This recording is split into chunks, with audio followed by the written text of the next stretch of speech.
Laura Sue, what's happening, Gregory, Roni. Oh, man. All right, finally, here's the time. Woohoo! The duo, famous duos. Family duo. Oh, man. Coming at you live from Greg's Live from the island. garage. What is going on here? with Lots of stuff. This madness. I brought 8 pages of notes. 8 pages. 8. And you expect to be done in 45 minutes. It's pretty brave. Gotta get it done. Man, so yeah, it's just the whole religious exemption thing. I don't know if you want to start there, but Sure. I know you have a lot of topics leading up to that, but just something I have. I'm definitely not against vaccines or like the advancement of technology. No, Those are sure. huge. There's plenty of people out there that might need this vaccine, and it's very important that we have that. It's just the way it's being forced onto people. And like you said, they're not really following the science. It's just, I don't know. It's just it's scary. It just doesn't feel like America anymore. You know what I mean? They're forcing, it's like, all right, don't worry. We're not mandating it. We're just taking away everything you love until you comply, and just it's coercing. It's frightening. Yeah, it's very frightening. So definitely not against the vaccine or any vaccine. No, for sure. Definitely not against advancement of technology. I think it's all great stuff. It just, I don't think the government should have the right to tell you, weigh in on like your own personal health choices. Right. That should be up to you. Like, okay, I need to take allergy medicine. I need to go start working out. It can't be enforced by the government. Right. It's scary. Yeah. Yeah, I think that's a good way to start is not that this is like an anti-vaccine podcast, Definitely not. more kind of anti-enforced things that are their personal choices, right? Like if the government was mandating any other personal choices, I think a lot of people would be oh my gosh, really angry, if things you are must go to mandated. the gym 3 hours a day after work. Right. It's like, that's why, whether you're, no matter what side you're on of this, I think we should all stand against this because what happens when the government comes after something you care about. Right, exactly. And, it's scary. Yeah. That's what I was thinking too. Like even if you have the vaccine and you're very pro-vaccine and you want everybody to get it, that's totally your opinion to have. But what happens when the next thing comes up that suddenly you don't want that, right? Is that going to be the line for you then? Right. And then is it too late to hold the line then? It's totally fine to get it and to love it and to want other people to get it. And that's totally your right to have all those things. But if you're not standing up for the government taking a personal decision into their hands, what other personal choices are they going to take into their hands? Absolutely. We can't assume that it's going to be limited just to this. Like I know a lot of people were like, months ago, like, they would never do this. They would never do that. And then here we are a few months later and we start seeing passports in major cities and we start seeing this stuff that everyone was like, no, they would never do that. They'd never do that. Right. That we've already seen that in the past few months. So who's to say what would come next if we've already seen all that stuff that we thought wouldn't happen? And they've even said it wouldn't happen, right? Exactly. These government officials literally on air, on YouTube, you could look up at the highest level saying, we cannot mandate the vaccine. We won't mandate the vaccine. And they don't even care anymore. Like a month later, they'll just roll out something they completely said. They don't even wait or try to hide. It's just like they're so blatantly using their power and they know that people can't really do anything about it. That actually reminds me, this one article I found when I was preparing to have this podcast. It was, let me just get the name right. It's called Politics, Constitutional Decline, and Government Overreach by Roger Pilon. And in the article, it was super good because he talks about kind of like how we got here, right? Because I think a lot of people are just viewing like the COVID vaccine, whatever, like everything related to that as like one issue where suddenly the government is doing too much or suddenly whatever, when really this has been like a long-term, long-scale issue where like any issue, it doesn't just come up out of nowhere. Like this has been a gradual overreach, I would Absolutely, say. Yeah. You give them an inch, they take miles and miles, right? It's just gotten so bad now. And he was saying even one of my favorite parts of the article was in, 1974, James Madison was president, and someone presented him a bill for the relief of French refugees fleeing to Baltimore and Philadelphia from an insurrection in San Domingo. So this came to the floor, which sounds like a great thing, right? Like I'm sure most people would be a proponent of this, and it's great to help people. I'm not saying any of that stuff. Absolutely. But he said no, because he said he couldn't undertake to lay his finger on an article of the federal constitution which granted a right to Congress of expending on objects of benevolence the money of their constituents. Wow. So basically, he's like, obviously this is benevolence. Obviously, we should help Sure. other people. We should help other countries. We should help all people. But if you start spending money from the federal government, from taxes, from your people on things that are not outright written in the Constitution, it's a slippery slope. Yes, it is. It's a very fine line. Right, because then you think that's benevolent. Then what if you think something else is benevolent? Most people, maybe 80% are on board and think it's benevolent. The next thing that's proposed, maybe 75% think it's benevolent. Then you get down to 10%, but whoever is in charge is making the decisions. Right, correct. Then maybe you still think it's benevolent, but 90% of the U.S. doesn't think it's benevolent. Who are you to spend tax money on that, you know? Sure. It becomes this like slippery slope. The slippery slope is a great way to put it. It's just so scary. Some people might be like, oh, come on, just give up like just 1% of your freedom, just 3% of your freedom just to save lives, right? That's the whole, just like you're saving people. But you're right. Once you start doing that, it's going to turn into 10% and 25%. And then you're going to start looking like Australia, which is, I mean, we got to pray for Australia right now. It's so scary. You had asked me about what this coffee cup word was in the beginning of this podcast here. I'm just going to go into this for a second. Sure. So, yeah, in Melbourne, Australia, you guys can type this in on YouTube, just Melbourne, Australia police coffee cup. Just hit the keywords on the search bar. And there's just a man walking in the middle of a park. And he has his mask on around his chin, and he's holding a coffee cup. And he's, again, on a pathway in a park, not near anybody outside. And, I think it's like 3 or 4 Australian police approach him. And, they weren't rude or, like, terribly scary or anything. But they're like, please, can we have your coffee? And they took his coffee cup, and they checked it and, shook it around to make sure there was enough coffee in that cup to justify him not having his mask up over his nose, which is, like, unbelievable. You know what I mean? And I don't want to get into, like, a gun debate here, but just, like, yeah, when you have a country that has all their firearms taken away and are just completely silenced, you could literally just lock these people in their houses and they can't say boo to you. Right. That's really scary. And that's why, it's just so huge that we have this country and freedom we take for granted because this is all we know. Sure. We've been here for our whole entire lives. We don't know any different. But there's so many countries that are just still, in slavery. North Korea still enslaved. Like 2021, people still enslaved, people still under like complete government control. Like I said, North Korea. Now Australia looks a lot like North Korea, which is terrible. And we have it so good here. And there's people willing to give that up. Right. Give that up just to prove their side or just to, say, hey, look, my political side won this, and we at all costs, we can't give up freedom for this. Yeah, that's something I found myself in that spot, I think, as like for years, I kind of was like, oh, the government's out there, up there, wherever, like it's kind of separate from my life. Like people want to argue politics, they're wasting their time, whatever. Sure. Like the government's going to do what it does and I'll just be over here living my life until like you start seeing how the things in the government affect your life personally, right? And that's kind of a selfish perspective of like, absolutely. Well, now that I'm being affected, I care. But I think a lot of people kind of needed that push of like, now they're seeing that their life is affected, that they're like, oh, the government truly is important, like on how I think political decisions are made and how those political decisions affect our country as a whole, even our world as a whole, like you're saying. Because if America starts slipping on this personal freedom, like you can see, like you said, Australia, North Korea, these other countries that are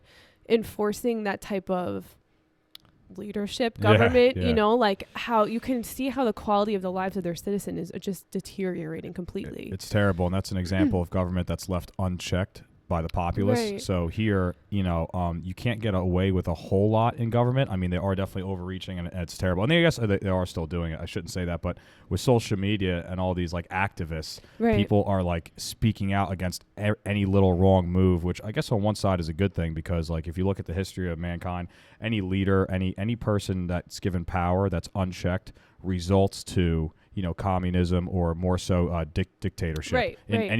Look at any emperor, any prince, anybody always seems to result to dictatorship when left unchecked. So when you have the democratic process that we have in this country, we're able to kind of put our say into that a little bit, which helps a lot. Right. But so we definitely need to keep that in check and keep these politicians in check and these celebrities that, are posting about, the vaccine or, poverty and all this stuff that they're not, they're hard people to listen to because they have no idea. They're not really at all on our level. They don't really understand. That's a good point. Some of them, I guess, are trying to speak out for the better, but just they don't really share the same thoughts.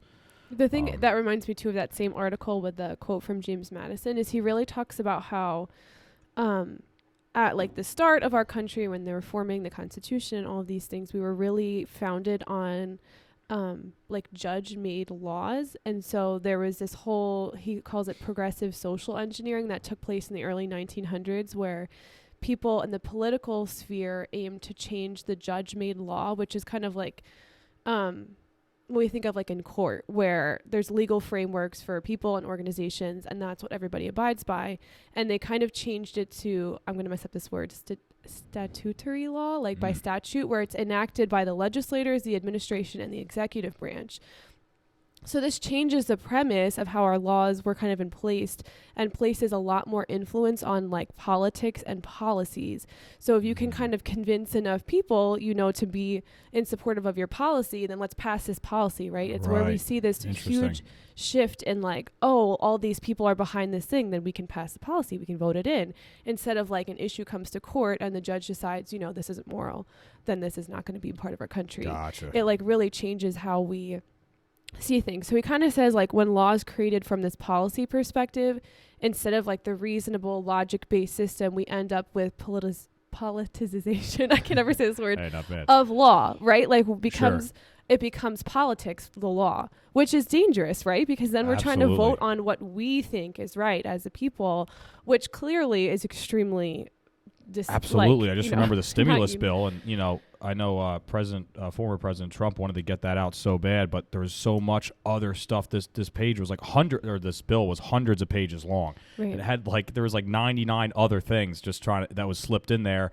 And that's why he was like withholding it, even though he wanted to give the stimulus money out. So I guess maybe it was just an example. That's a great example. It's just like, wow, man, yeah, there's so much else thrown into this. It's supposed to be a COVID relief bill. Right. What are all these other laws or, you know, executive orders coming into play? Just ridiculous, yeah. It becomes that's a great example. It becomes really divisive because everyone's trying to get their policy into it. Right, everyone wants their piece. And then it kind of like the two-party system. I know some people like it, but a lot of people really hate the whole two-party system. Oh, yeah, most people do. Absolutely. So then it's very outdated. Yeah, it's very outdated and super divisive, and that's why we kind of see like we focus now, media, everybody, politics is really focused on like left versus right, like liberal versus conservative, Democrat versus Republican. Everyone is like, here are the two options. It's super divisive, and everyone's pushing their one agenda at each other. Like, this is not what our like law was based on. Is kind of what this article's saying, right? Like now it becomes kind of like a middle school, like, what do they call it? Like middle school government, like who's the class president, like all these stupid arguments and stupid posters. Relevant.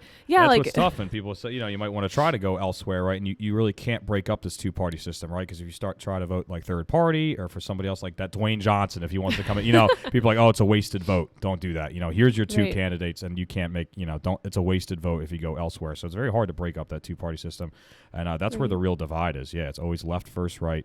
And you'll never be able to, we won't be able to work our way around these government mandates if we're divided, because we're too busy fighting each other to make a big enough change at the top. You know? That's what he says too. I love this quote I wrote in my notes. Our government can claim no inherent power. Whatever powers they've been delegated to them are by the people, not through periodic elections, which are meant to fill offices, but through their constitutions. So it shows like our country, right, is based of the people for the people. Right. Our government doesn't have power without the people, theoretically, right? That's how it was founded. Without the people, the government has no power, because we are just filling spots that represent the people. So we've come so far from this thing. Like they say, our government's no longer based on principle, but policy is kind of what he's saying, like where we started on our principles of right and wrong and moral and good, you know, we've come from there to like, I think this and everyone should agree with me, and now we're arguing like 10-year-olds, you know? If you don't, you're a racist. These words just get thrown around. Yeah, from both sides, for sure. From both sides, absolutely. And our founding fathers really had it right when they put all these amendments in place, like, you know, the Second Amendment, the right to bear arms, et cetera. It's just, it's so important because they knew that down the road, because there's a course of history, right? It goes in cycles. You could see, you know, how this goes. And like right now, we're probably back down in the worst of it. And they knew there was a time where, you know, that, like I said, the natural resortment of people in power, resort to dictatorship, et cetera. So they knew times like this could happen. So they were smart. They put these amendments in place to protect us. And, you know, it's they definitely knew what they were doing. Well, they came from... And here we are. Right. Because we're so far removed from that. They came from these governments that were the overreach, the government overreach. That's why they left. Right? You know? Exactly. So what they were founded on was like the opposite of what they'd experienced, so that they could experience the freedom they didn't have. And so after like years, like any good thing, it starts good. Everyone is like, you know, we could do this better. And sometimes we can do it better. We've made so many improvements as a country, for sure. Yeah. But then sometimes we come too far of like, you know, we could do this better because I think that. Now when it becomes that divisive mentality of like, this is good for this, a certain group of people, or I think this is great, then we're all split up, like you're saying, and now we're stuck in this absolutely insane like I told you, I love this Ben Franklin quote, and I'll read it, word for word. It says, those who would give up essential liberty to purchase a little temporary safety deserve neither liberty nor safety, which is very cool, right? And the wording is very specific. Would not, those who would give up essential liberty, right? Right. The right to, pursuit and happiness, or what is it? The right to life, liberty, and the pursuit of happiness, right? Is the full line there. These are all, that's essential, right? If you don't have that in your life, what do you have? So it's like so important. And I think we gave up a lot of that for the year of 2020 when we were completely locked down besides like grocery stores, you know what I mean? And it's just super scary. It's a great quote, and I think it should be taken in context. That safety part is tricky because I've thought about that quote before, like, then what role does safety have that's another in our country? Yep. It's like, we can't, if we're not safe, then can we have the pursuit of happiness? It's kind of this like debatable, where does safety's role lie? Where does liberty? That line fall? With being safe, right? Absolutely. Right. But I do think part of when you look back, like you're saying, on so many governments in so many countries, often the like attainment of liberty is you have to sacrifice some safety. That's the whole like armed forces. That's, right, everything, right? To protect our safety, you have to give up. I mean, to protect our liberty, you have to give up a little bit of safety in order to do so. Absolutely, right? Yeah. The world's not perfect. Right. But if you're holding safety up against everything else, you're innately pretty much going to lose all your liberty, Absolutely. Yeah, there's so much bigger, scarier things that will kill you first before COVID will in this country that to worry about every day. I mean, just driving to work, your chances are through the roof compared to dying of COVID. You know what I mean? Just like there's a lot of other things. Something else here, and I have to kind of be careful how I talk here now. So it is cold in here. Sorry, turned off that propane species heater. So I thought that one would be good. I see your hair is like flying a little bit in the space heating. Yeah, I have it all crazy on you right now. So I'm like, that's fine.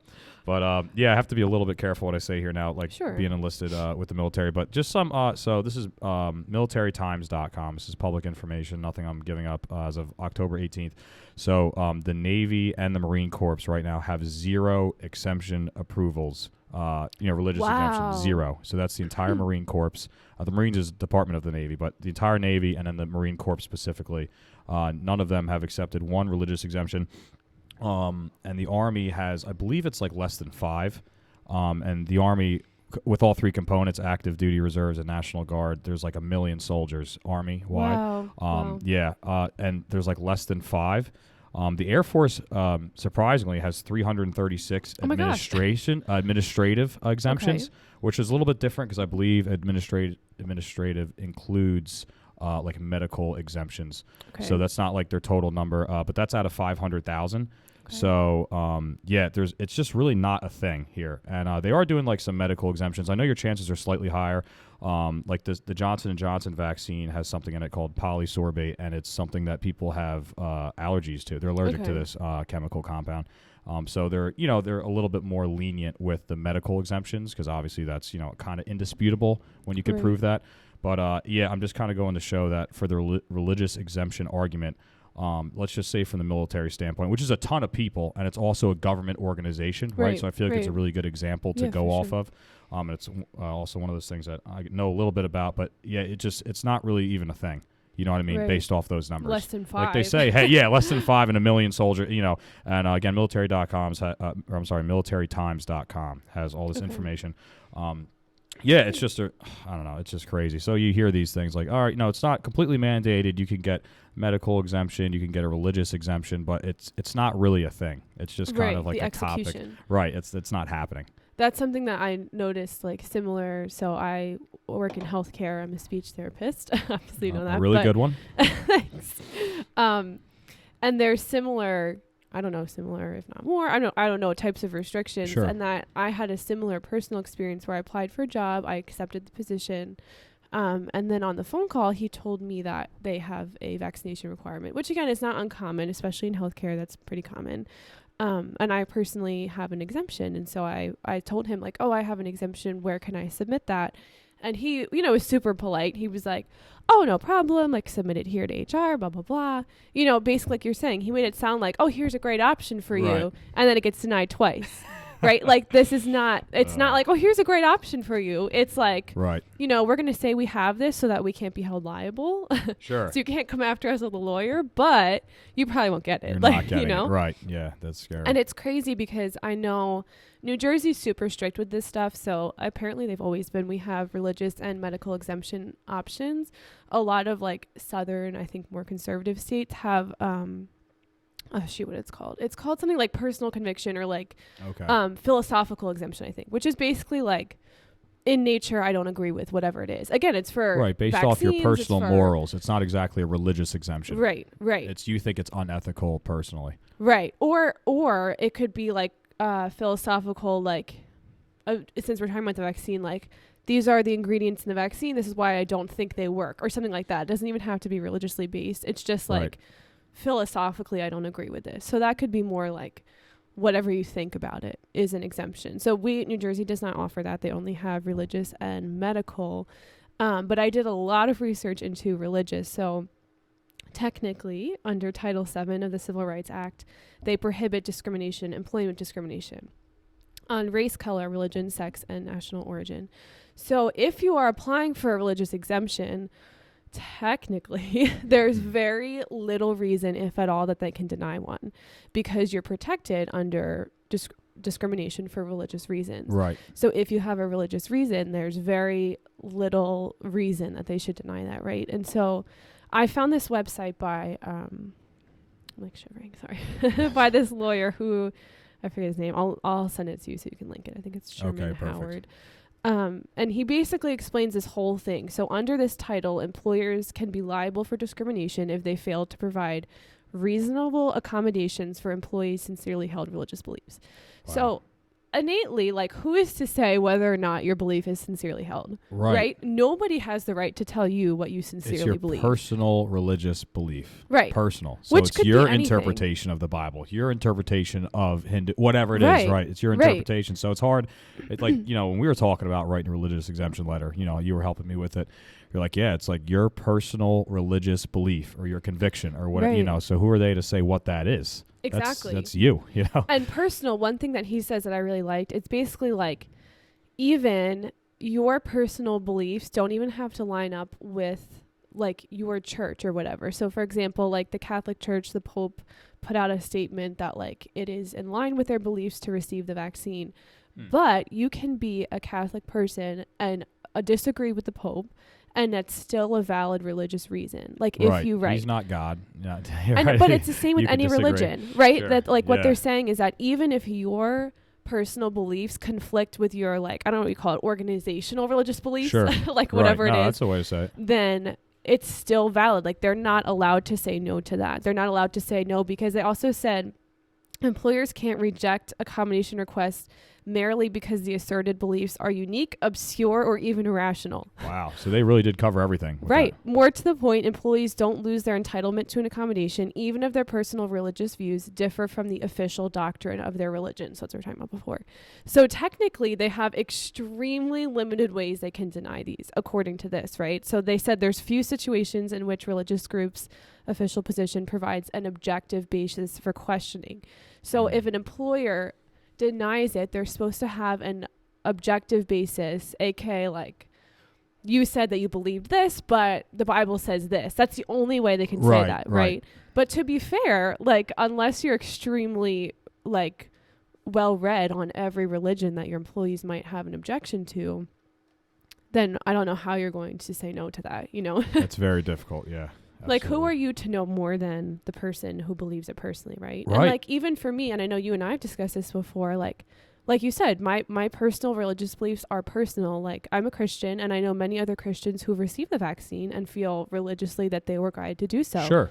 That's not why my it's business. personal. Yeah, right. Exactly. Right. And I never asserted that, like, all of Christianity is against the vaccine, because that's not true. You know? Right, exactly. It's my personal relationship all Christians with God, must vote Trump. And it doesn't have to go that way. Right. it's all of those generalizations your decision, yeah. Exactly are not true. And so that's the same thing with applying for religious exemption. It's so personal that no one should be able to tell you if your belief was personally held sincerely enough. Right. Like, Absolutely. what do you know? Yeah, exactly. Would my brain, my heart, like my prayers, no. Right. Like, And I to don't kind of think like so. go off of that, what we were talking about earlier, where the government is coming in and kind of telling nurses to be silenced in a way, right? Or who are they to say they don't know more than people who, like you said, you and me don't know more than nurses. Right. They went to school. Yeah. Is that kind of in your next point? I read love this that article. point. Yeah. So it was, I follow this woman on Instagram who's a nurse. This is the classic weird introduction. She's really good. You want to shout her out? 'Cause she does a lot of cool stuff. Yeah. This woman, her name is Rita Rogers. And then I Okay. found her through this other woman, Sadie Gannett. So they're both RNs. Gotcha. Both of them worked in the ER, I believe. And so she was sharing that the National Council of State Boards of Nursing. So I looked up like who this is. This is an independent nonprofit organization. So they basically contribute to nursing regulatory bodies. So they kind of like contribute to what type of questions are on like licensure exams. Like they have a lot of nurses in their organization and they kind of have a lot of influence, I guess you would say, in like nursing licensure and exams. So they put out a statement. I'm going to read it in quotes. They said, any nurse who violates their state Nurse Practice Act or threatens the health and safety of the public through the dissemination of misleading or incorrect information pertaining to COVID-19, vaccines, and associated treatment through verbal or written methods, including social media, may be disciplined by their Board of Nursing. Nurses are urged to recognize that dissemination of misinformation not only jeopardizes the health and well-being of the public, but may place their license and career in jeopardy as well. Insane. That part is insane at the end. License and career. Mind-blowing. And they were even specific to say not just license, but career. Like what you've worked 40 Not years. just your medical license, but everything. You're basically blackmailed and have fun. Go, work at McDonald's. Right. And I looked because I was curious. I was like, okay, they called this a policy statement. So I'm looking on their website, like, what are their other policy statements? First of all, there was like 3 that were extremely vague, like not anything specific. They were just kind of like, public health is important or so, something like that. Whatever, like super please be vague. safe. Yeah, please do. Not related to COVID, just like these things. There is no other policy that's 1, this specific, and 2, that puts your licensure and career at any way mentioned. Wow. Nothing on there. All they put out that I could find, maybe someone found more than me, but was that your license would be on the line and they would revoke your license essentially if they see that you have like a different opinion, right? Right. And that's what's terrifying because like another personal story, like I grew up with so many health issues for like literally 20 years. I had all these like undiagnosable health issues for years as a kid. So I saw like a million specialists. I saw GI, I saw endo, I saw everybody. I was like always in the doctor's office, hospital, wherever, across the states. I was always somewhere new trying to talk to somebody else.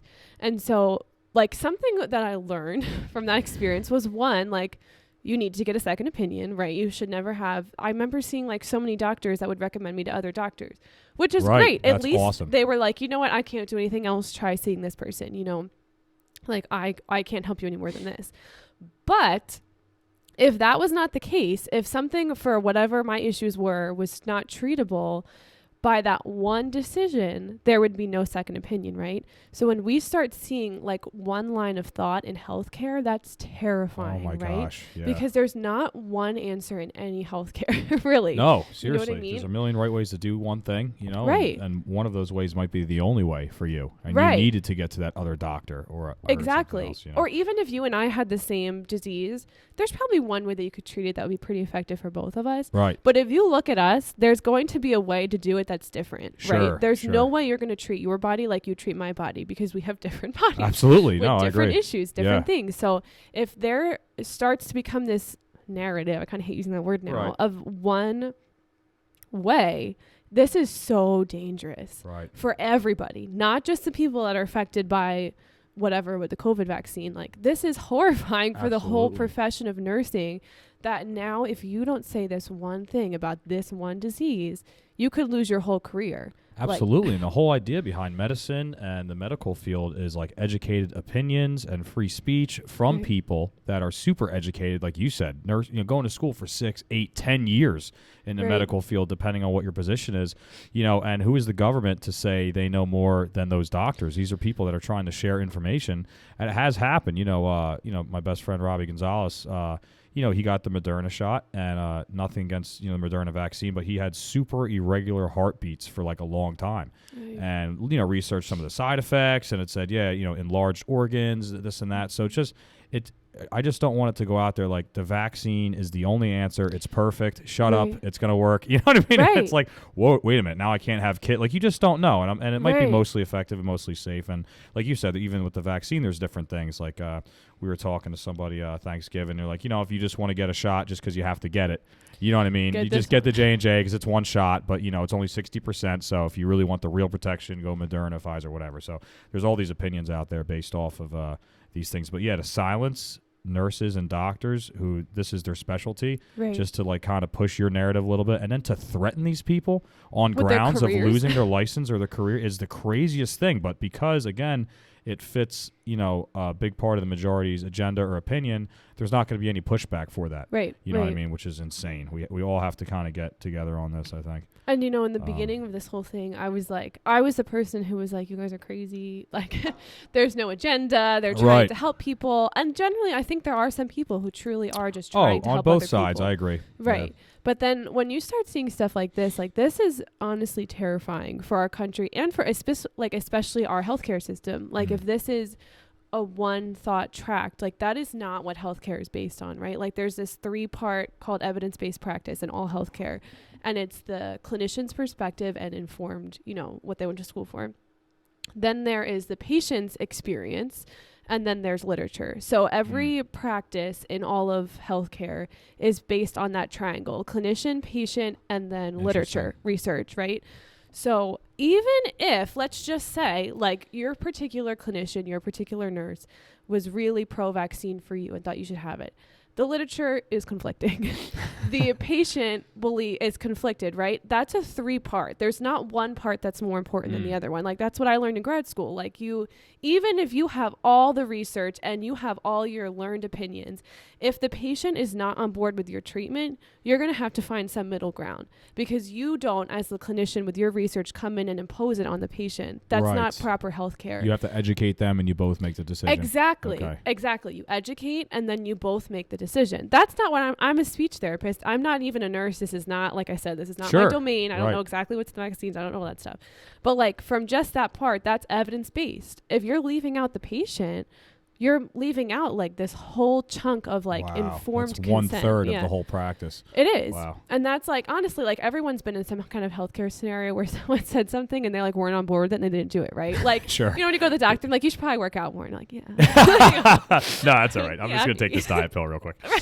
Right. Well, like that happens with so much of America. Like even me, I've definitely been there before, where like if I'm not on board, like, and the doctor would basically be like, okay, great talk, like clearly knowing that I'm probably not going to do what they just asked me, right? But they're going to hear you out. Right. But then why even, like, they didn't educate me. They weren't like, here's a good idea, whatever. It's like, if you really want to help a person, you have to get full on board with like their scenario, not just like, your 30-minute session that day. Sure. And like to extend my story a little bit from those like basically 20 years that I was sick, I never got a diagnosis really. Well, I did get one diagnosis. It was like chronic fatigue syndrome, which is basically like a blanket, like you'll be tired forever. So that's what I got out of 20 years, right? And that was from a specialist at the best children's hospital in the East Coast. So then last year, I went to see like a functional medicine doctor who's more on the natural side. They do a ton of testing with like machines and stuff. She comes back to me after one time full blood work run and the type of testing they do.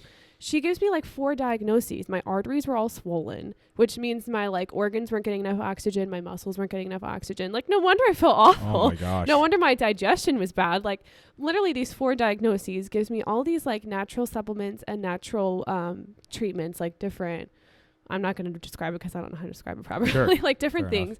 And this is the best I felt ever. If I had never seen her, if she was never allowed to have a different opinion than the GI that I saw who had no idea what was going wrong, or the endocrinologist who had no idea what was going wrong, I would never be able to be better. Like, isn't that the whole goal, is to have healthy people? Oh my gosh. Yeah. Like, if the goal is to have healthy people, then whoever is going to get you healthy is great. I don't care if you disagree with it. I don't care if you think it's weird. I don't care, whatever. That's the end goal. Right. Is to keep people healthy. That's one of the things I put in my notes. Like, so say that this, what's they called? National Council of State Boards of Nursing. So they say like anything other than positive is a negative opinion about the vaccine, right? So now you can't say that. they, that I could see, did not mandate anything about cancer treatment, about vitamins, about obesity, about exercise. Those are things that that are killing way more than COVID is. Yes. Never even touch those with any sort of mandates, requirements. Nothing. All those have total freedom of free speech. Yep. And conflicting opinions. They don't care. They don't care if you have unreal. heart cancer and one doctor says this and one doctor says that and this nurse says that. What's all right? Absolutely. We'll see what happens. We'll see what we could do. It's hope make it unbelievable work. because death due to heart disease is the number one killer in the nation, and it's not even close. Obesity kills more than anything, even through COVID. Yeah. Obesity was still by far number one. I mean, just by far. And so where's, I don't see, I don't see them out here, advertising for gyms or advertising for eating healthier foods. Nothing. So it almost doesn't feel like it's about health and safety. You know what I mean? When I don't know. It's just. Yeah, when the CDC is not out there recommending, hey, go out for a little bit of exercise, maybe eat a little bit healthier. It was just stay Fresh inside, air. shut up, wear a mask. And it's like, wait, this is not even as deadly as these other things. So, because of that, it really didn't feel like it was just about, hey, we want you to be healthy. It's like we want you to comply, do what we say. And a lot of us did. And now that they know that they can get away with something like that, Exactly. I don't know what the next time's going to look like. Right. That's I think what did it for me was after so long of seeing of us, because I was a huge proponent of like everybody stay inside, for the first few months. I was like, no one really knew what was going on in the beginning, so fair enough. Yeah, and then all of a sudden, when we started seeing the data and we started seeing like obesity was the biggest comorbidity of COVID deaths, it's like, okay, people who are overweight are dying the most from this, and elderly, right? So those are the two biggest populations: people who are overweight and then the elderly. And again, personally, I'm pro having elderly have vaccine. Personally, that's just my perspective. I mean, they have compromised immune systems. Right. But the large majority of Americans who are overweight, which is a large majority of Americans, right? That's not, again, it's a challenging fix, but it's not impossible. Like, it's not like you have an incurable disease. It's like you make lifestyle changes to fix this. Absolutely. And some people will come in with the debate like, oh, I have this health condition, I have this thyroid issue. I understand, and there's exceptions to this, but as a general rule of thumb, it's extremely easy to lose weight. You almost, if you're at a large, point in your life physically, you almost just have to drink a little bit more water and eat better foods, and it will shed off you. You don't even have to exercise in the beginning stages. I mean, it's unbelievable. And just to back up what you said, so this is off the CDC, 79% of hospitalized COVID patients, right? So if you, got COVID and it was bad enough where you had to go to the hospital, 79% were obese. So just for the sake of the argument, 80% of people that were hospitalized from COVID were severely morbidly obese, overweight, and that just goes to show you. But nothing was said about that. That statistic's out there because they had to put it out there. Right. But that's not being talked about. That's huge. So only 20% really of the small percentage that were, had to be hospitalized. So it's almost incalculable how small of a percentage this was. So how extreme we reacted to this. And again, initially, who knew? Shut it down. Let's learn more first, right? I get it. Right. But to go, a year and a half plus with acting this extreme based off the data that we clearly have now, it's not justified. It's very ridiculous. And along the same train of thought, it's people's personal liberty to be overweight. That's not my business. It's a free country. Right. You can be overweight if you want. You want to eat yourself to death by 40? It's beautiful. It's your choice. And I'm not going to be instating anything on that behalf. Absolutely. But if the government is insisting on harping on one thing, it does not make sense that you would harp on a vaccine that has limited data effectiveness. It really does. Versus 80% of hospitalized patients were overweight. And nobody said anything about healthy eating, exercise, vitamins, nothing. Or sunlight. CDC didn't put anything out about get outside. Not one thing. Not one. A lot of doctors were really prescribing vitamin C or like you said, walk outside. Zinc get some sunlight. Zinc was another one. Iron, just get outside, get some exercise, you know what I mean? Drink some water. And our immune systems forever are designed for this. And I'm on a little bit of a different side of things. It's just me personally I can speak on, but I haven't been I don't want to say seriously, but not even really sick at all in 10 years. I mean, I've caught little colds, but I mean, not even anything where I've taken off. I mean, literally 10 years. I prescribe that to, I kind of attribute to that, to the fact that I work on a construction site every single day. I'm at the firehouse, ocean rescue, in the gym every day, right? Probably one of the worst places ever, arguably, right? The gym, dumbbells, nobody's wiping anything down. The gym, a million other things, right? Just outdoors, all this stuff.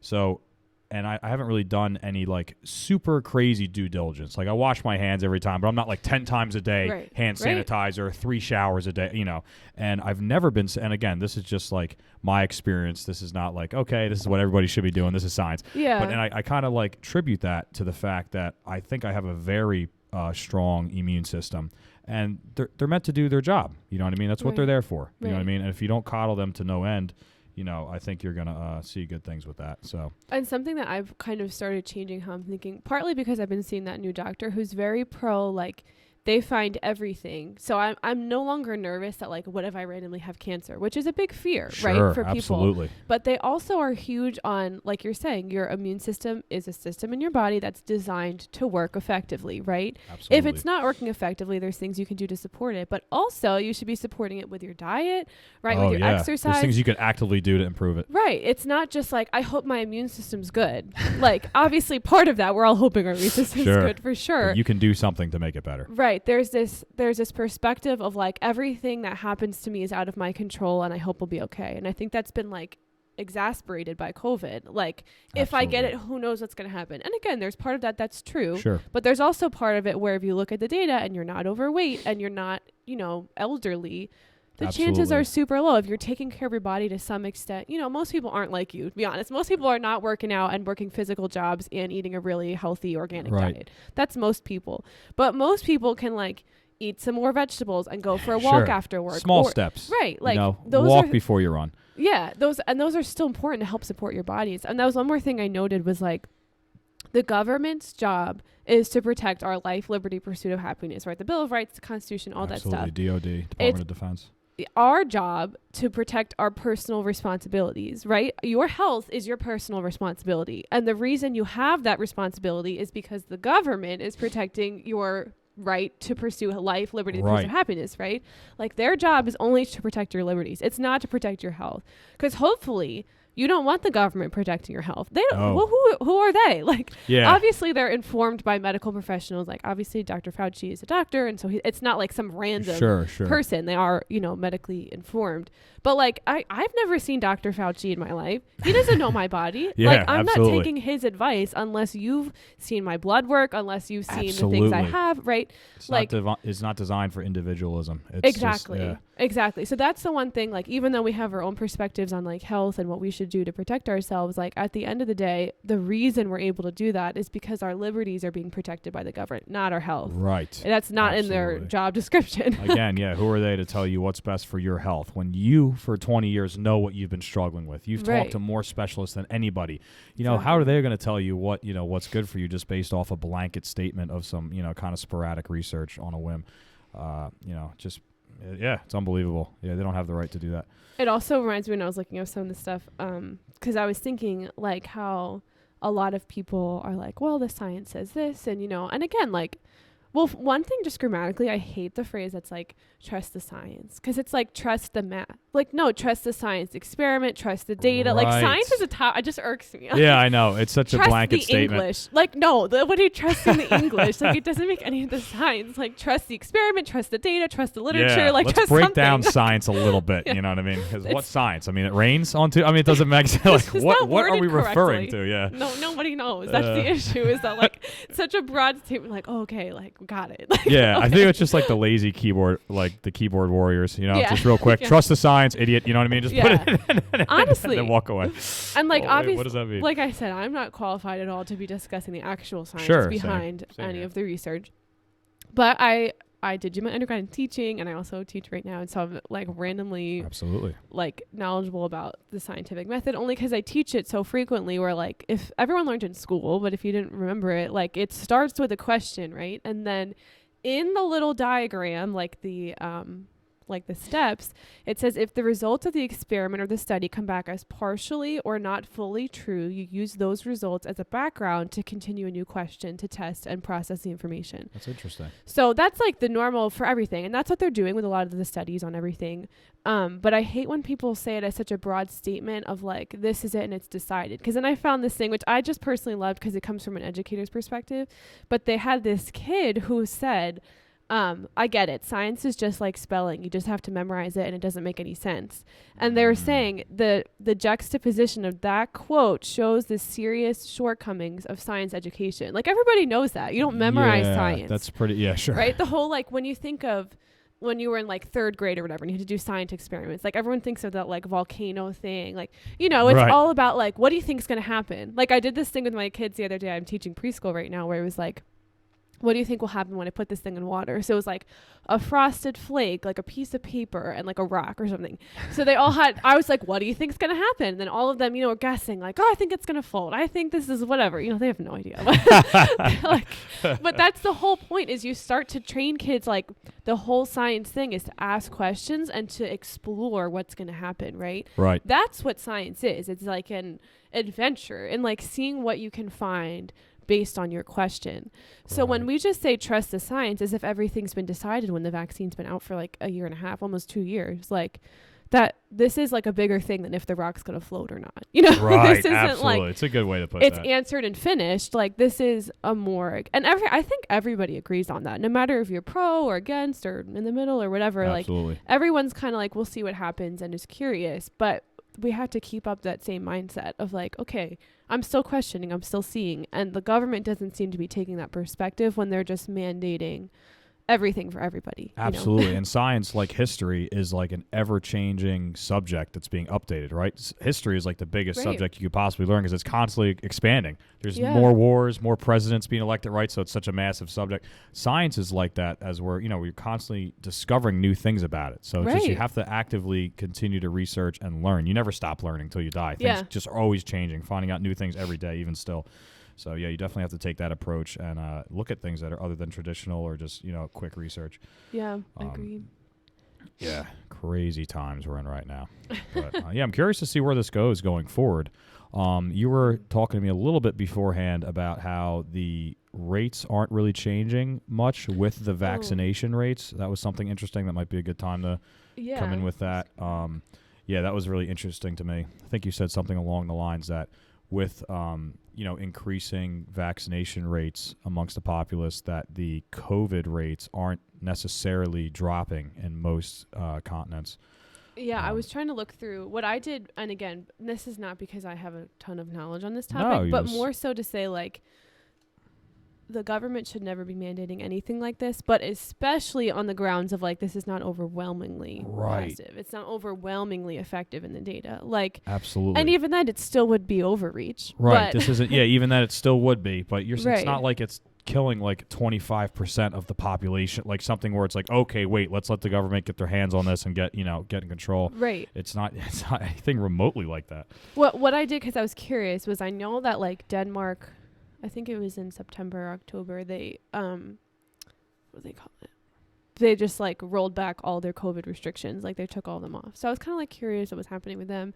So I did for Denmark, Australia, and then the US, because we just talked about Australia and I was like, I don't know what's going on over there. I just looked up like for 3 dates, like February, June, and then now we're in November, and looked at their new cases for each of those days, and then the deaths for those days and the percent vaccinated. So for example, for Denmark, they had 0.00008% of the population had COVID that day, right? Like they had 437 cases that day, and their percent of fully vaccinated citizens was 2.8%. So then we fast forward, that's February of this year, so February 2021, and then November 2021, they had 0.0008% of the population has COVID, which to say they went from 437 cases in February to 4,390 cases in November, and their vaccination rate now is 76.3%. Wow. So they went from 3% vaccinated to 77% vaccinated, and their new case rate went from 437 to 4,390. That's insane. From February to November. So this is like, again, it's still less than 1% of their population has COVID right now. So to put it in perspective, this is not like, oh my gosh, like whoa, they have 5.8 million people that live in their country. Right. So this is extremely small in the total perspective, but for it to like go 10 times more of their population has COVID. Huge... But now they increased 70% like of their vaccination rate is like weird. Yeah. You know what I mean? That almost doesn't make sense. Yeah. You would think that if the vaccine, like if more people were vaccinated, that their cases would go down. But then we discussed that it's for lessening the symptoms. So, okay, maybe we're not expecting the transmission to go down, but it is still weird to me that the transmission has like gone up 10 times. Yeah. Very interesting. And their vaccination rate has gone up. With all these new vaccines. Yeah. And their deaths went from 9 to 12. So even their deaths, I mean, that's not like it's not like, oh my gosh, right? It's not like a crazy thing, but it's still like, okay, so their death rate remained around the same. Okay. And their vaccine rates went up like crazy. Australia has way bigger population, but their new cases in February were 2, because that was when they were the crazy full. Nobody was leaving anywhere. I think they're still the leading, most extreme country right now. And their vaccination rate was 0% as of February. I guess they had later rollout dates. I don't know. Okay. And then as of November, their new cases were 1,292. So that went up like insane from 2 to over 1,000. And their vaccine rate went from 0% of the population to 72%. And their deaths went from 0 to 14. So they're like, everything went up. Yeah. Like with the vaccine rates went up, their new case rates and their deaths. And also, I don't know if anybody knows why this is, but they stopped reporting on everything on November 9th. Yeah, so like 2 weeks, right? Yeah, so like almost 3 weeks. They stopped reporting their new daily cases and their new daily deaths, but they're still continuing to report their percentage of vaccinated people. So very interesting. I wonder why they're, it's just a lot of things aren't adding up about this. It really makes you question. It's like you just think that you should see less of that, and their deaths went up too. Okay, so then the United States, which is like the big, crazy whatever. In February, we had 55,000 cases, and our population is much larger. So just for context, Denmark has 6 million, Australia has 26 million, and we have 333 million. Yep. So we are still 0.0001% of our population had it, 55,000 in February. And now in November, we have 30,000. So we went down, which is good. Sure. We went from 994 deaths to 377, so that went down too. And then our vaccination rate went from 5 to 60%. So the other two were pretty like weird. I guess maybe US is more like considered, okay, like as these things are going down, like as more people are getting vaccinated, they're going down. I don't even know if you can say that. I'm not trying to make any conclusions because that's not how you do data. You're not like, oh, I see that it went up, so this must mean it was the vaccine. Absolutely. Could be anything. It could be the holidays. It could be traveling. It could be whatever. Sure. Could be that we're less locked down than we were then. It could be any of those things. So I'm not making like, now we know that the vaccine doesn't work. No, it's just interesting to get the data out there. I mean, I didn't really know any of this, exact numbers. So that's awesome. Yeah, it's just, and honestly if anyone else wanted to do it, I just Google searched the country name and then COVID. And then if you scroll down like 2 little spots, it shows graphs for all this time frame for every country. You could look it up for Taiwan. I looked up for other things, but outstanding. But anyway, that I just looked it up because I was curious. Again, you can't make any presumptions when they say correlation does not mean causation. Like just because they're correlated doesn't mean it caused it. That's like the whole data thing. But it's just interesting to note that even though the vaccination rates are really increased, like it's not totally affecting the countries. Yeah, it's not necessarily proving a whole lot based on, especially some of these other countries. Like you said, the United States is maybe showing a little bit better data, right? But these other countries, it's like, wait, this doesn't even make sense. Which is interesting because our data is showing better, but we have a lower vaccination rate. Ours is 60 and theirs is 72 and 76. Right. So even that's interesting. Like right. So why is it doesn't mean anything, but like you can't necessarily say anything. It's just interesting to look at it and be like, none of this can even show that we should be mandating this for jobs, for traveling, like even I had a friend recently who invited me to go to this classical. It's like a play, right? Oh no, this is a different. Oh, it's a different one. Yeah, okay. I had a friend who invited me to go see this cool like concert, and it was like Beethoven's whatever in the city. And I looked it up and I couldn't go because the theater, you had to show COVID vaccination because in New York City you have to show it, and they wouldn't even take a negative test. So it's just like, even if you believe that everyone should be vaccinated, again, that's your right. But there's no reason that I should try to go to a play or what do they call this? Like a concert, whatever, classical concert, and I can't get in. Yeah, like, you're that is technically crazy. Yeah, no, that's insane. This is like history's bound to repeat itself, right? Or those who forget it, right? It's bound to repeat it. And like, hey, show me your papers, to get into this building. And it is crazy when you say won't even accept a negative COVID test. So that makes you, I think we talked a little about this, like not even for the podcast, but just like in regular conversation. Technically you're the safest person there. You have proof. And of course you could debate the effectiveness of these tests, rapid tests, whatever, swabs. But you have some form of proof that you're absolutely negative. You could have the vaccine and still be a carrier. We all know this. This is just simple facts.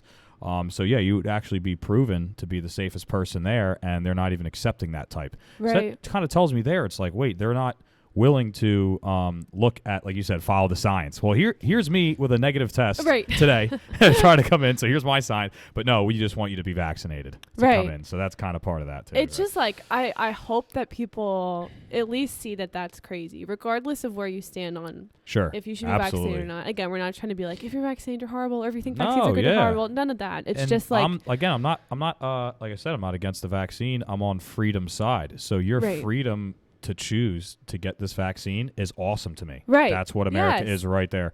So I'm on freedom's side, but don't tell me, me at 26 years old and, the best shape of my life has to get this vaccine to protect you. That's not a good argument. Like if you have the vaccine, you're vaccinated. I know there's a side where it's saying, oh, well, herd immunity, it's more effective when everybody has it. I kind of get it, but that's not really exactly how this works. Like you chose to get the vaccine, so your body's protected. You're protected.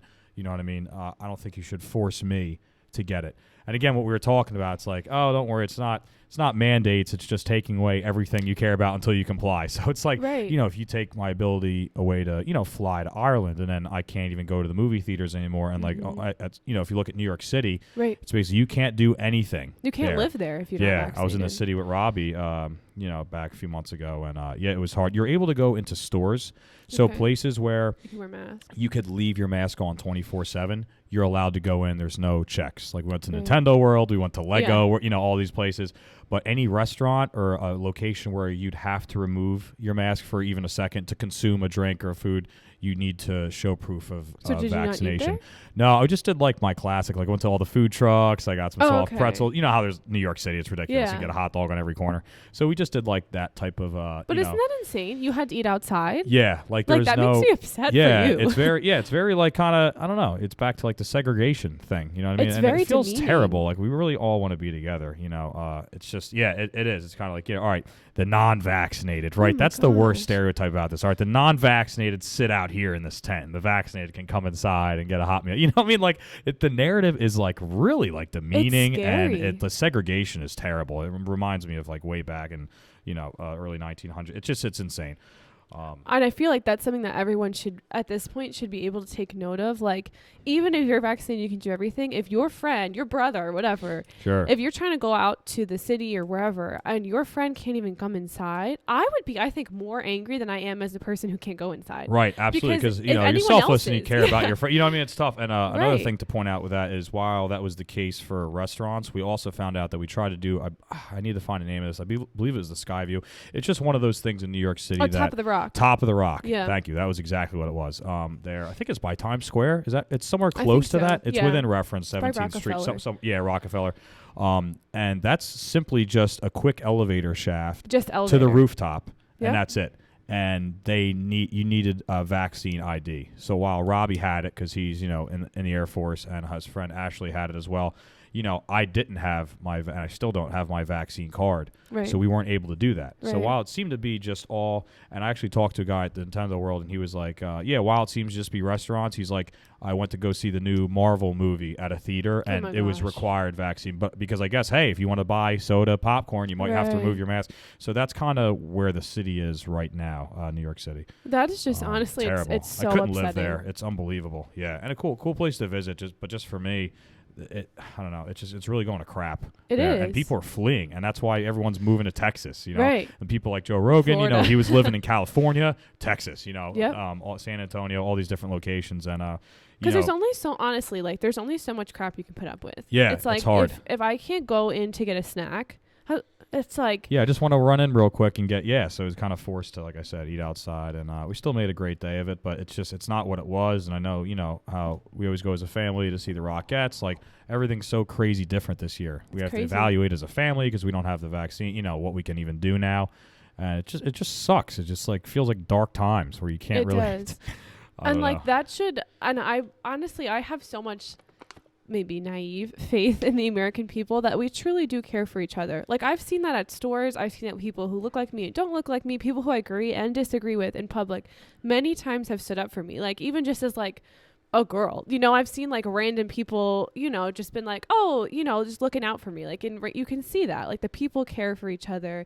People want the best for each other. They look out for their neighbors. Absolutely. Like, I see that. And you've all seen that. Like, you've seen, I'm sure, like other people have seen that time and time again, that we really do care for each other, mostly as a people. And I'm sure the media likes to really harp on all these people who hate each other and disagree with each other, and all these fights and arguments, which again happen and are not false, but like, as a people, we care for each other. So if you see that your neighbor cannot eat in a restaurant, you should have something to say about it. Absolutely. You should feel some sort of compassion. Right. It doesn't matter what the news channel is, whether it's Fox News or CNN, right? Extreme right, extreme left. They're all pushing, all they like report on is the most negative things in the world, right? Yep. So it's an easy way to control people when you have everybody in fear. Exactly. Like, look, it's got to be ISIS, Taliban, COVID, right? They don't want to there's always something to kind of keep people, just a tiny bit in fear, keep that topic of conversation going, keep everybody under control. And the best way to do that is by fear. Like, you need to listen to us because look what could happen with COVID. Right. Or, the Taliban's here. This is what we have to do. And, I forget the philosopher, but he said the biggest decision we have to make as human beings on this earth is, do you view the world as something that's filled with tons of negative people that are out there to rob each other, kill each other, do harm, or do you view the world as generally positive, full of people that want to help each other, want to hold the door for people, want to help people who can't afford their grocery, stuff like that. Right. That's one of the biggest decisions. And I forget the name of the philosopher. I might link that. But, it's a very interesting choice. And I believe, like you seem to do, or seem to agree with, is that the world is generally filled with good people that want to help people. You know what I mean? And besides, like, you have some, conservatives or liberals, but it seems like most of the time liberals on the extreme side that are like crazy, but they're also a lot that kind of, their motive is because they want people, maybe protected, or maybe, so like that's want fine. To help. So there's extremes on both sides, but in general, I think the world is filled with generally, good people that want to help each other and do good things for each other. And I think we just should have to make sure those good people have the liberties to talk so, about right? these things. That's what's tough. I mean, like you said, you have nurses and doctors that their whole career, their whole lives are dedicated to research and finding out the best way to help people and diagnose the right things. And if you're going to threaten them on the grounds of losing their free speech, their career, their license, that's extremely scary. And one more quote that reminded me of from that first article that I mentioned is they're saying that protection of individual life, liberties, and happiness is not exclusive to remaining individual. Like they say, in fact, it gives people the opportunity to join with who they want, whether in a religious, social, charitable, or other context, so that they can create community. So that's the goal, is to have this communal, helping one another lifestyle. But if we're not supporting the individual liberties to choose to do that, then we end up in that forced, crazy group against group divisive mindset. Like, the liberties, our individual liberties that the government should be protecting, afford us to make those communities of helping one another in whatever context Absolutely. that is, Man, it's a mouthful. That's it's hard. I don't know. We'll have to see what happens going forward. I think the next, as we're coming into December, getting out of 2021, I think the new year will really like reveal a lot of these questions to see where this goes. Right. Because 2-week lockdown turned into all this, right? And I feel like we have to be at least on the back side of this. Like, by next year, I think we should really see coming into the new year, that first month or two will really show us like what the what the trend is going to be for all of 2022.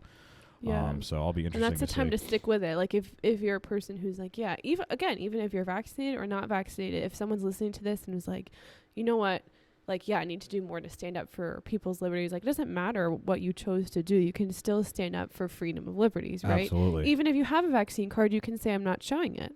Yeah. Right. Or I'm not doing that. Right. Absolutely. Like, yeah. there's ways that you can still call your senators. You can still like write the National Council for Nursing Board. Like, you can still do those things to stand up for everybody's freedom, regardless of what you chose to do. Absolutely. That's not a disclaimer. And it's super scary too on the social media side of things, right? Because that's everything right now.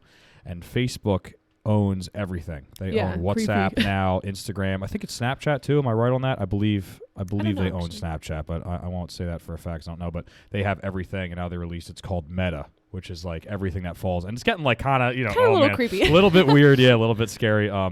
But yeah, and it's hard, and mostly seems to be. I don't care what side you're on. This is just the facts. It seems to be mostly conservatives that when they put out a side that gets an insane following or shares, they just get removed from social media based off this like really sketchy, unclear premise of, that's hate speech or something, when it's just maybe just sharing something about the vaccine. Like, very crazy. Right. And it's very scary, and people that are on the other side will say, oh, well, you know what? These are private companies. They have the right to do whatever they want. They can make their own guidelines. They could say, you could say this thing, but not this thing. And it's such, again, this goes back to the slippery slope argument where, you could do that. You're a private company. Target can decide to just keep masks forever because they're a private store and they have the right, and you have the right to not shop there because they do that. But like you said, such a slippery slope where you only let one side opinion out the entire time. And that's the only thing being shared. And oh my gosh, that's just like the social media side is very scary right now. I really most days find myself wanting to like get off of it because it's like generally super toxic. But my problem is I don't watch TV.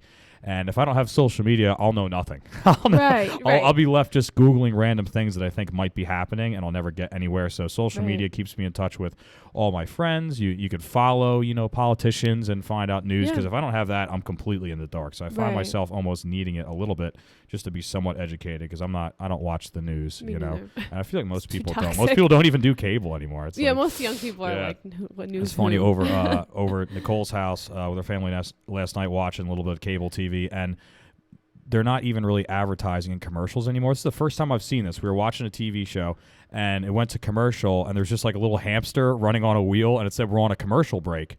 No way. I was like, what is this? I've never seen this in my life. Either. And Nicole's father was like, oh yeah, well, it's because there's they don't have anybody with in commercial slots right now. No way. Nobody. I've never seen and I was that. like, what the heck? And he's like, he was explaining to her mom. He's like, everybody's advertising on social media right now. Wow. It's free, or you could pay to have it way up there on the headline. But it's all on social media, so they can't even fill commercial slots. So I feel like cable is not really the way right now for advertising or for getting information out. Even, I mean, these news channels are still existing, they're still huge, but everything's social media. People don't watch that. Yeah, I know you like remove Snapchat and things because it's just, I don't know, things are just getting, it's too bad. uncontrollable. The Snapchat news section is so ridiculous. I feel like they purposely put the craziest stories in there. Crap. Yeah, like the craziest stuff just to almost like agitate you. Like stuff that's not even like really a thing. Yeah. It'd be like transgender with 2 heads running for office. You know what I mean? Like the craziest stories they could put in there. It's almost just like buzzwords. Like, you can't get extreme enough. Like, let's push it even further. Just, it's so crazy. So I get why people like want to get away from this a little bit. It's like, and you know what? Something like you were saying that doing? frustrates me is I feel like before the most recent times, even recent times, including before COVID, like I felt like when we were kids, there was this perception of like, people are smart enough to evaluate information. It was just like a general understanding. Like you'd see like, stupid commercials or stupid TV shows. Common sense. Yeah. That like, even we grew up watching like Home Improvement. There's a lot of jokes or whatever, things that they said that were like definitely not politically correct, but they weren't meant to be rude. They weren't meant to be. So you could tell, like, you could evaluate the information. This is not meant to be hurtful to this person. So like, it's a joke. Right. But now there's this perception of like, nobody's like good enough or smart enough or whatever to evaluate their own information. Otherwise, this policing on social media and even in TV and whatever is basically saying like, you guys aren't smart enough to decide, so Facebook's going to decide, or Fox News is going to decide. Like, we're going to evaluate and give you this narrow little piece of information for you because we decided that this. Yeah, censor it down so much. And that goes back to holding people up to today's values that were alive 100+ years ago. Like Christopher Columbus, I know you don't want to take that day away because what he did is terrible. Well, it's hard to hold up people to 2021 values, right? We've come a long way, which is great. We're so like against racism. We're so against all these terrible things. You know, back then that wasn't the case. So it's hard to hold these people up to today's values that we have, which are awesome values. Like That's you said, anti-racism, this and that. So it's really tough. But yeah, like you said, like, you know, if a show gets released now on a streaming platform, right, like say The Office or something, I love The Office, and like everybody wants like that would never fly now. Yeah, everybody wants a reboot of that show so bad, and they couldn't. Steve Carell's like, and I think he's like the only one that was like kind of against this, and they obviously need him to reboot this, even though he wasn't in the later seasons. But he said he's like the jokes would just not go over. He's like, we'd get canceled in a heartbeat, you know what I mean? But that's such a funny show, and you could see how it's like all just meant to be pure comedy, heartwarming show. It's a very, I don't know. So, but yeah, today you would never get away with it because it would get canceled in a heartbeat, Right, and that's that's something they mentioned in that first article. I'm definitely going to have you link it because it's like 3 pages, and it's such a good article about government overreach. Short read. It was saying like, because they gave the example how like maybe nobody noticed government overreach until like somewhat recently. Remember when like the government like mandated how big sodas you could buy? Yes. Remember that? I don't remember how many ounces, but it went from like they cut it down. Absolutely. And everybody was kind of like, that's weird. But kind of funny because maybe you shouldn't be drinking like 80 ounces of soda or whatever. And that's an example, like we said before, even where that was a move where like that truly would encourage people's health by drinking less soda, it's still not their business. It's still not okay for them to cut down. If I want to have 100 ounces of soda, I can. Even if it's an undisputable good move to do, it's not your place to tell me how many cheeseburgers I could eat. Right. And that's the same thing with social media. Like even if this is clearly like, who's limiting flat earth content? Is anybody? Not that I've seen. And it's the most ridiculous, like the most ridiculous concept ever. That's clearly not true, and it's just irrefutable how much there's a mountain of evidence supporting that. The Earth is a globe and it's a sphere, and you could see other planets. They're all this way. We're not just some slim disk, and it's. I think it started as a joke. Fine. Yeah, but that's okay, even though it's totally fake, totally false. And like you would think, as a government standpoint, all right, we don't want like little kids growing up thinking this. It's clearly not true. We all know it's not true. Right. But that's not getting censored. So it's kind of like, That's where you start to like, there's so many things I think that recently have almost like come to a head where it's like, okay, now that I see this and I compare it, like I compare that you're censoring information about like the vaccine versus flat earth, like you can kind of see like the standards are extremely unclear and inconsistent. So like absolutely when you see that inconsistency at the level of social media, you can only imagine what kind of inconsistency is existing behind the scenes in the federal government, right? Gosh, yeah. So I personally, not that I'm a crazy conspiracy, where they say like the foil hat conspiracy theory person, but if I see that they can't even handle what type of content is being censored on the news and on things, again, not that the government is directly in charge of like Facebook, but you know what I mean? Like if I can see that I don't trust that it shows larger issues and who's running our country, and not that everything, like it shouldn't be like a hopeless, like everything's going to crap, like, but you have to be careful because before everything goes to crap, like it goes slowly downhill. Oh my gosh. So if you don't stop the ball from rolling now, like it could certainly get worse. So that's our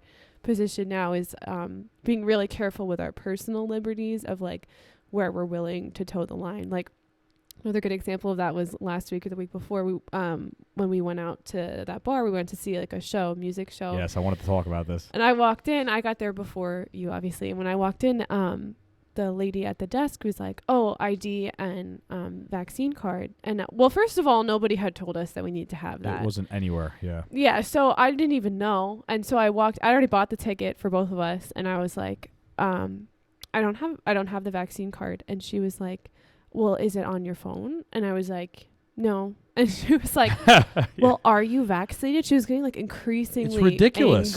angry at me. And I said, we don't discuss that because it's not her business. I don't care this random lady. Yeah, what happened to HIPAA? Like, bar. what is going on right now? That's not your business to, And she didn't know what to do. She just stood there and looked at me because I walked in with another friend who also was not vaccinated. And she kind of just was like, she didn't know what to say because I said I wouldn't discuss it. Yeah. And so then the other man who worked there was like, you could just wear a mask. And I was like, don't you think you could have said that earlier before this whole debacle? Like, it's like the judgment. It's crazy. Like, hey, vaccine card, please. All right, that is already terrible. And, I'm against that. But, if that's what your store requirement, your bar requirement is, whatever. But to be like, you don't have one. Like, you're not vaccinated. Like, hold on a minute. Like, what are you doing? Like, that's where it gets back to what I said about the city. Like, the non-vaccinated go outside. Right. You know, it's like, wow. I know. I could, like, along those same lines, even though it sounds ridiculous, I could have been like, will you eat unorganic meat? Or like, you didn't work out this morning? How dare you? Right. It's not, who cares? I could care less if you worked out or didn't eat organic chicken. Like, just because you didn't think that was a good idea and I do, doesn't mean that I care about it. Like, that's not my business. Yeah, that was ridiculous. And right, you just have to fight these ridiculous, things because, you know, these types of people, I don't know if that's the right way to put it, but the people that are, you know, fighting that side of it will kind of get under your skin a little bit and say this. But if you even say, like you said, the smallest thing back, it's already over.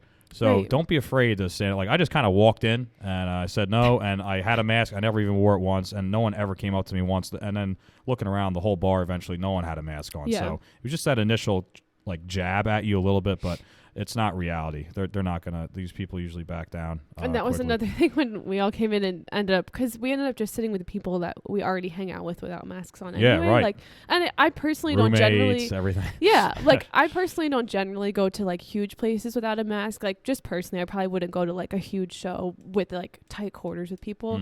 But like, we were all sitting with people that we live with or see frequently, and so all of us had taken our masks off. And you were like, they can't even force it anyway. Yeah, that's not They Jersey. can't enforce this, at least in New Jersey right now. So Yeah. which Sorry is if you're why she just, uncomfortable with it, but that's not my problem. that's why she kind of just like stopped talking, because what was she going to do? Kick us Right. out? And I like that other thing. It's like, you know, my liberties don't end where your fear begins, right? So just because you're afraid of something doesn't mean I have to all of a sudden give up my lifestyle I've had forever. Right. You know, that hasn't ever hurt anybody.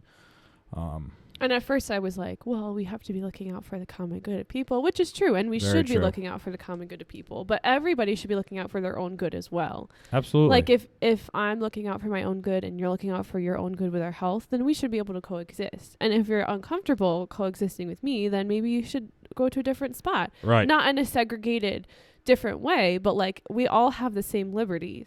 Right. So if my liberties are to go eat in a restaurant in New York City and your liberty is to go eat in a restaurant in New York City, then we're both eating there. And Right. if you don't want to, then you have the liberty to step out. Absolutely. But nobody has the liberty to kick me out. Yeah, exactly. You can't Right? tell me to stay home because you're afraid of me not being vaccinated or you know, being afraid in general. Like, you know, here's the thing: if you're not if you're very uncomfortable in this setting with me, you know, that I want to be in, I want to be at this podcast table. You know what I mean? I'm not vaccinated, and if you're uncomfortable with that, then you know you're going to make the choice to leave. Right. You're not going to come to my podcast table and tell me, okay, look, you need to go. Right. I'm not the one that's afraid. I'm going to stay here. You know, if you're Right. afraid, you know, and this is more of a selfish take, but you know, in the beginning of COVID, when everything got locked down, my whole thing was, all right, well, keep these places open because you know the family businesses were getting destroyed. The only thing that was like able to survive was like a Walmart, you know, which who cares? Right.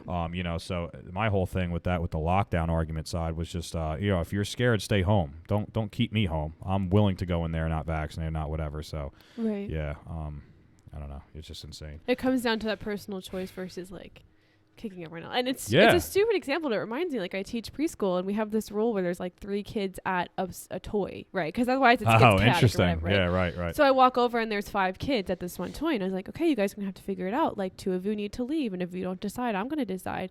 And of course they're 4, so they're like, well, you get out. I'm like, you're not telling him to leave. Yeah, don't. And so I resort to kicked that kid out. selfishness. So I was like, you I don't love get it. to decide that someone else leaves. That's Either good. you volunteer or I'm going to select for you.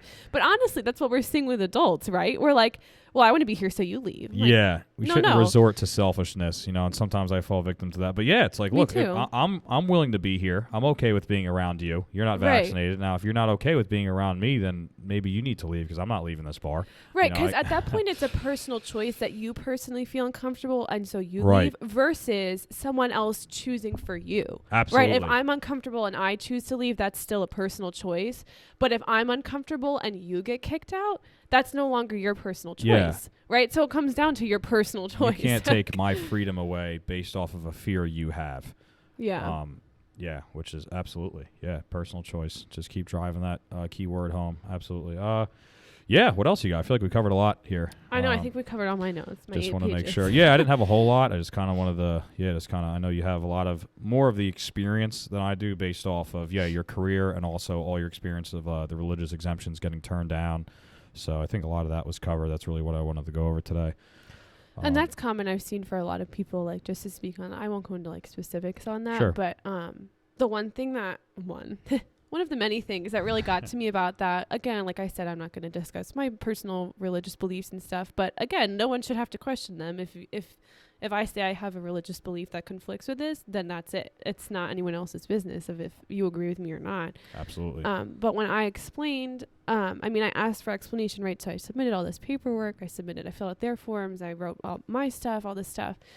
And what they wrote to me was, after reviewing your request, we have determined that it has not met the criteria for an exemption from our universal vaccine policy. We sincerely hope you decide to receive the vaccine, but understand that declining to do so is your decision. But, they said you didn't meet the criteria. And so I emailed her back and I said, can we schedule a phone call? Because, this whole email. Yeah, email, text sucks, all that. And she just says, criteria to review the religious accommodation includes documentation, which I gave, to support a sincerely held religious belief that describes why your religion does not allow or support taking the COVID vaccine, which I did. Additionally, includes documentation to support your active practice of your religion, which I also provided. The supporting documentation you provided us did not show that your religion is against the vaccine. Please let me know if you have additional questions. Wow. And so I said, here's all the reasons. I provided tons of paperwork and documentation. Can you tell me what criteria did it meet? Right? That just what did it not meet? Yeah. Because there has to be some you had to say this word or whatever. I don't know. Sure. She was like, call this person, different person completely. Then I call them. I resubmit a second time. It took them forever to give me any kind of response. I don't know what they did with this. After reviewing it, we've determined that it hasn't met the criteria. This is the second time. And I said, I'm not sure what the next steps are, as I've written that I'm not going to be getting the vaccine. Are you firing me from the position that I accepted or not? Right. Basically. So she has me call this line again. So call them again. Now I'm filing a formal complaint with corporate, an ethical complaint. And I still have not heard back from them, but over these 2 times, they have refused to provide any type of actual criteria. Now, technically, I can't remember where I read this, so I can't quote it. But I read this somewhere that they have to deny off of an objective basis, which they didn't provide any objective basis. Or they have to show that more harm will be done to the patients if I'm not vaccinated versus vaccinated, which they have not delineated. And what is provided, the protection under the Title VII, is that reasonable accommodation is provided because of your, race, color, religion, sex, or national origin. If you need some kind of exemption, then they also can provide an accommodation, which for me would probably end up being weekly testing or mask or whatever. You have to wear a mask anyway, but I was you have to give me an accommodation. You can't just say no, with no reason, no criteria. Absolutely. And I've known that I won't discuss it in depth, but I've known that other people have brought lawyers to this company because they are denying with no specificity so that they can't be held liable. They're not giving a specific reason. Otherwise I could sue because of whatever, right? When they just say it hasn't met the criteria, there's nothing I can necessarily sue on because they haven't called me, whatever, Sure. So, and I know this is just one example of, a whole group of people who've gotten fired from 20-year careers. I'm a smaller example, but even for me, I submitted that at the end of September. It's the end of November. It's been 2 months.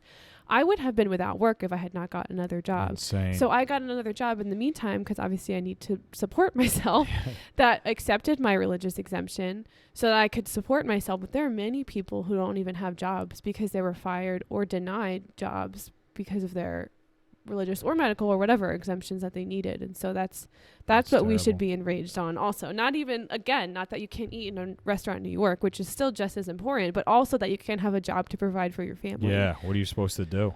Right. That's what's gotten people in such a hard spot. And I don't blame them. I know so many people who've gotten the vaccine just because they couldn't work without it. And what are you supposed to do? Say I can't pay rent because I don't have my vaccine? Yeah, absolutely. That's such a hard place terrible. to be in. Yeah, you're forced into this. Yeah. It's just horrible, but wow. Yeah, I think that's anyway. good. Puts a lot on the table. It does. Definitely food for thought. We should be questioning these things. We definitely should keep the government in check, keep people in power in check, and just keep asking the right questions and trying and to like make you sure said, you saying have the those choice. little things for yourself. I'm not going to discuss it. Right. Like you said, right? Exactly. One line. You're right. Yeah, it's none of your business. I'm making my decisions. You make your decisions, and it's been that way since the beginning of time. True. It's a free country, so just always keep that in the back of your mind. You have the right to get the vaccine. You have the right to not get the vaccine. These are all personal choices, and nobody should be judged on either decision. Yeah. Yeah. For sure. All right. I guess that's a wrap. Home High Slice. speed. High speed podcast. Love it. Thanks, all Greg. right. Thank you.